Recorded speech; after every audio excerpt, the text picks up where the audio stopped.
ও বাংলাদেশের যে বিজেপি আছে না, ওনারা 15-20 বিজেপি লোকটাকে ডাঙিয়ে আনি গেট পার করে দিবে।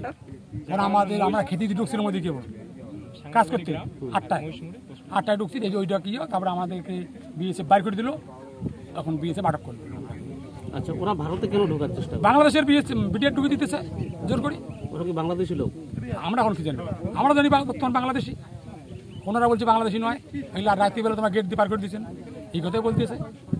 আচ্ছা, বিজেপি কথা বলছে? হ্যাঁ, বিজেপির কথা বলতেছে, ওগুলোকে পুরো ডাং টুং দিয়েছে। তো মানে বিজেপি কি বলছে ওরা ভারতীয়, আর এদিকে বিএসএফ বলছে ওরা বাংলাদেশি? আমরাই বলতেছি বাংলাদেশি। আচ্ছা, বিএসএফ আইসার আগে তো আমার বাড়ি এখানে, তো আপনারা তখন ওই পাশে কাজ করতেছিলেন? আমরা 8টায় ঢুকছি, এদিকে কাজ করতে জমিতেই কাজ করতেছিলেন? আমরা জমি কাজ করতে পরে কাজ বাদ দিয়ে চলে আসতে হলো? বাইর করলো, বাইর করে দিয়েছে।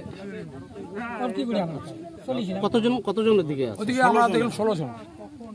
কি চাইছেন আপনারা, কি চাইছেন? আমরা চাই শান্তি হোক, এটা রাষ্ট্র কোনো পরামর্শ হোক। এখন কি হয়, মহিলাও আছে? মহিলা 3 জন, 3 জন, বাচ্চা বাচ্চা নেই।